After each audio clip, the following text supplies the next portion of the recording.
en estos temas, con una mirada nacional, Eduardo Torreblanca, de cómo sería, cómo operaría la Zagarpa acá desde Cajeme, desde Sonora, una especie de descentralizar también el poder, una dependencia con más de 70,000 millones de pesos, casi el doble del presupuesto de Sonora, bueno, no, casi el presupuesto de todo el estado, son 63,000 en Sonora, dice el 30% de recursos no es transparente, nos revela que somos reyes en importar maíz, leche y arroz, digo, se supone que somos también deberíamos tener la tecnología para producir. Los transgénicos es una política mezclada. No sé, ¿cuál sería tu recomendación o qué ves en esta propuesta de López Obrador, Eduardo? Gracias, Luis Alberto, gusto en saludarte. Mira, me parece que tiene elementos muy rescatables, como es el hecho de un proceso de descentralización que pues ha perjudicado mucho al país históricamente. Ahora, yo creo que cambiar las dependencias en función de sus vocaciones, de las vocaciones que tengan las distintas regiones del país, tendrá que hacerse, o yo entiendo que debería de hacerse con extremo cuidado, porque si tú desde el día 2 empiezas a despachar desde Ciudad Obregón, lo único que vas a hacer es vas a desquiciar Ciudad Obregón, o sea, no sé, desconozco la verdad si exista suficiente oferta de vivienda en Ciudad Obregón como para esperar que un porcentaje, por supuesto no pueden ser todos los empleados de la Zagarpa, un porcentaje de los trabajadores de la Zagarpa tuvieran que trasladar sus domicilios, sus hogares de la Ciudad de México, del Valle de México, hacia Ciudad Obregón. Habrá quienes puedan, habrán quienes quieran y habrán quienes no puedan. Y a quienes quieran y puedan tendrás que establecerles algún tipo de política de apoyo para el traslado, porque trasladar tu residencia no es en Chiramesta Gorda, o sea, tienes niños, tienes familia, tienes esposa que posiblemente tenga trabajo, tienes que buscar un lugar donde vivir, y eso genera, de la noche a la mañana, puede generar una especulación, por ejemplo, en el suelo, puede encarecer la vivienda en Ciudad Obregón, pueden seguramente aumentar los precios de algunos servicios. No estoy diciendo que sea mal vista la posibilidad de una descentralización, pero son procesos que tienen que hacerse con mucho cuidado, estudiarse de manera muy puntual, porque si no lo haces así, generas problemas importantes en las comunidades, en los estados o ciudades a donde quieres privilegiar con tu presencia el desarrollo de la región. Entonces, tiene cosas positivas, pero yo como mexicano diría, pues habrá que hacer una aplicación muy pensada, gradual y pensada de ese proceso de descentralización administrativa, que a mí, en principio, por supuesto, no me parece nada mala idea, ¿no?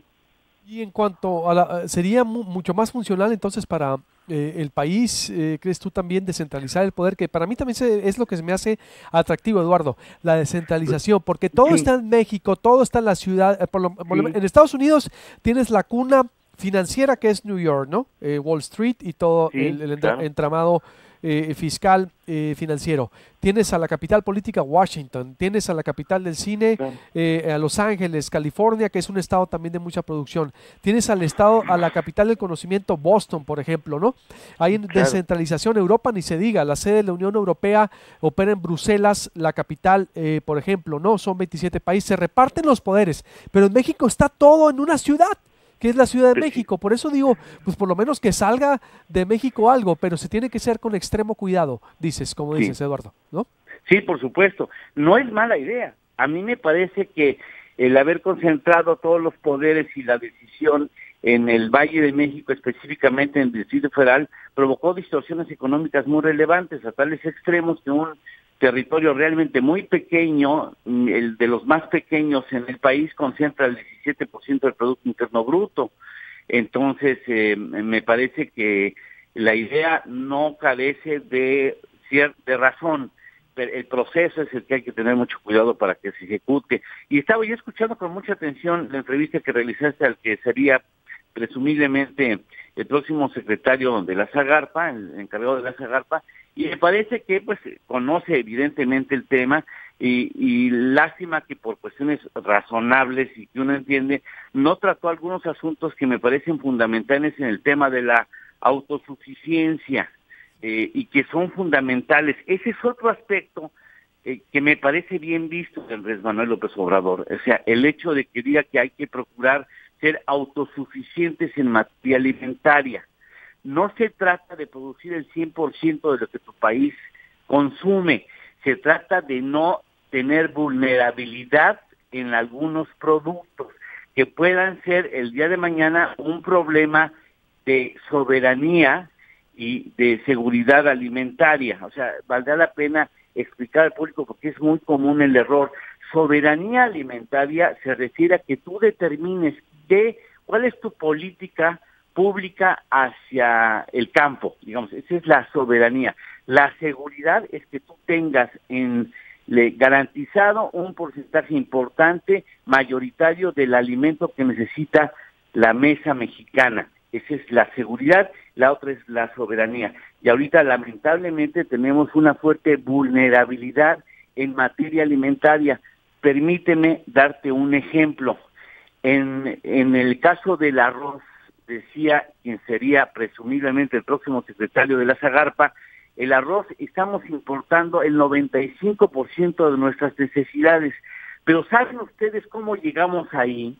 Llegamos porque privilegiamos la compra de arroz barato, producido por empresas norteamericanas, en suelos asiáticos, en donde desde allá nos mandaron arroz quebrado, arroz de muy baja calidad o demasiado pulido, es decir, se le quita las ventajas nutricionales al grano, y aquí lo compramos porque era 50% más barato que el arroz mexicano, mientras que los productores de arroz en México veían cómo se podrían sus cosechas en bodegas que no lograban sacar, porque como el arroz mexicano era más caro, el ama de casa, pues en desconocimiento de esta situación, prefería hacer rendir el gasto y entonces privilegiaba la compra de arroz más barato, que es arroz norteamericano producido en Asia. Incluso este error lo llegó a hacer el ejército mexicano.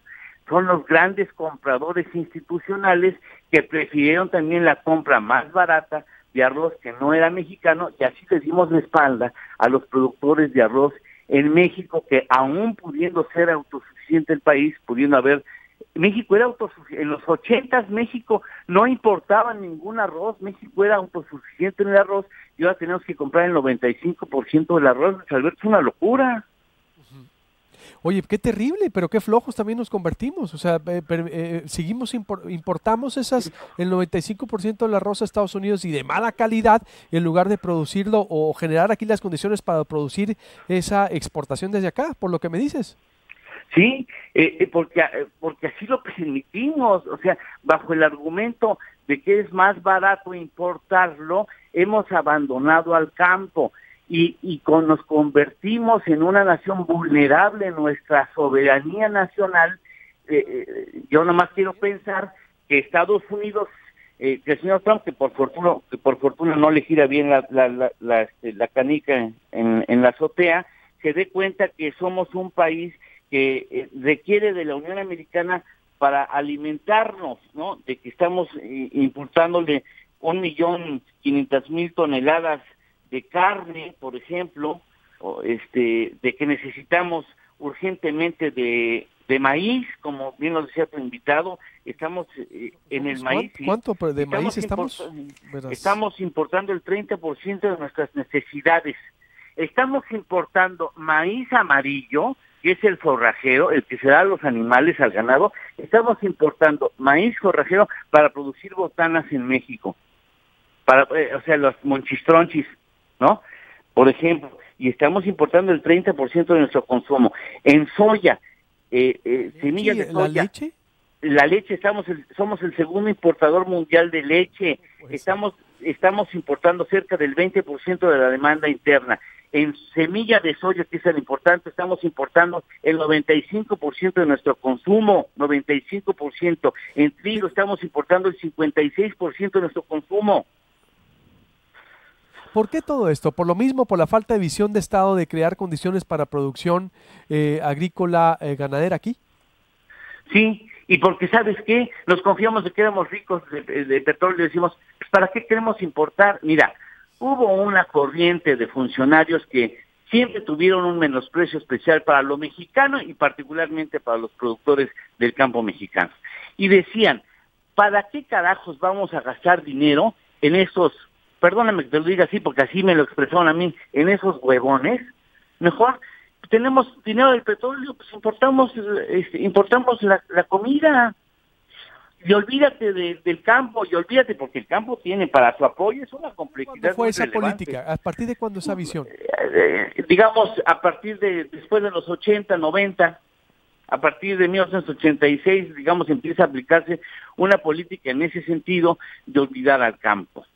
Y hoy tenemos, ahí están los números, somos muy vulnerables. Si Estados Unidos nos quiere cerrar la llave de algunas de las importaciones que nos realiza, por ejemplo, en el maíz, nos complica las cosas. O sea, tenemos 32 años bajo una política así, que ciertamente ya venía el modelo neoliberal, sí. Carlos Salinas, Miguel de la Madrid, que operaban ya, o la política presupuestal fue esa, hasta aterrizarla con Carlos Salinas y abrir al mercado. Pero estos números que se nos esconden o que no se debaten mucho son terribles, Eduardo. Faltaría entonces cambiar una visión de Estado totalmente de lo que debería ser el campo mexicano.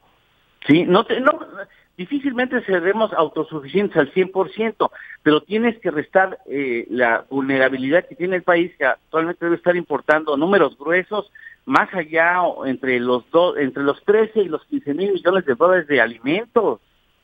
Y la mayor parte de ellos se los compras a Estados Unidos, Estamos importando a Estados Unidos de manera muy relevante. El día que nos cierren la llave vamos a tener problemas, vamos a andar buscando a ver de dónde diablos conseguimos el alimento que necesita México. Viene una crisis. En importación. ¿Cuánto gastamos en importación de esos productos? Números gruesos entre 13 mil y 15 mil millones de dólares.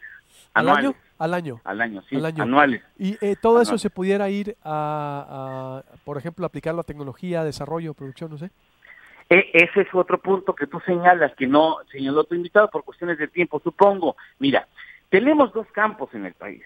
Un campo que está tecnificado, que está produce, que está fundamentalmente del centro hacia arriba, ¿no?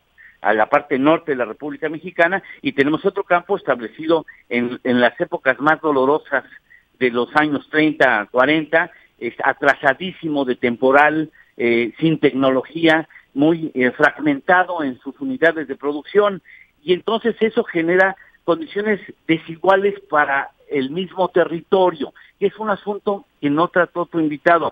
Otro asunto que no trata tu invitado es el modelo tecnológico en el que hemos caído, Luis Alberto. Hemos caído en un modelo tecnológico que privilegia, por ejemplo, el fertilizante por agroquímicos, que degradan el suelo, que entre más los usas, más degradas la capacidad productiva de la tierra. Ese modelo tecnológico nos lo impusieron porque implica una dependencia progresiva y letal al campo mexicano, porque no incluye solamente fertilizantes, incluye también todo lo que son herbicidas y pesticidas. Es un modelo muy completo que te encadena a una forma de producir.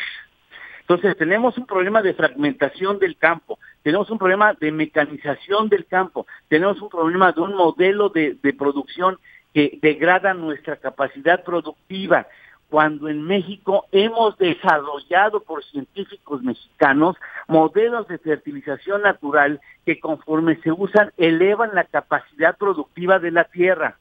Te voy a dar un caso que muy poca gente sabe, desafortunadamente. México participó en un proceso de investigación global, motivados por la FAO, para tratar de encontrar una variedad de maíz que fuera resistente a climas extremos y que pudiera ser el de mayor valor nutricional. México jugó un papel muy relevante en esa investigación que se desarrolló a lo largo de más de una década. Gracias a México y destacadamente a una investigadora mexicana de la UNAM, México logra finalmente una variedad de maíz que se llama maíz UPM, que es de alto valor nutricional, alto valor proteico. Como fue una investigación financiada internacionalmente, se liberó la patente, es decir, cualquier nación puede recurrir a la siembra de maíz UPM en beneficio de su población. Lo hizo de manera muy destacada China, lo ha hecho de manera muy destacada la India, porque ese maíz es muy alto en nutrición, incluso se tienen certificados y se tienen reconocidos avances relevantes en la alimentación de cerdos, en la manera en que cómo hay un desarrollo de las raíces de ese maíz, y también en niños. O sea, se han logrado recuperar niños de niveles de desnutrición muy graves. Bueno, pues en México, que fue la cuna del maíz QPM, no hay siembra de QPM. O sea, lo hace China, lo hace la India, y México no. ¿Y sabes por qué? Por intereses de las grandes empresas mexicanas, de las harineras del maíz. Terrible. Por esa razón, ese maíz QPM no avanzó en México. Terrible. Qué dato, Eduardo. Qué rezagados, qué poco visionarios hemos sido y qué despilfarradores, y ve todo lo que hemos desaprovechado y lo que tenemos por aprovechar, Eduardo. Te agradezco mucho, en verdad, muy, pero muy enriquecedor tu análisis. Sí, por falta de tiempo, porque tenemos aquí otros temas, sí, pero creo que nos aproxima mucho a lo que pudiera venir, Eduardo. ¿No crees? Es decir, por lo menos yo creo. No sé, para concluir, no sé si quieras decir algo más. Tenemos que pensar en el futuro del país.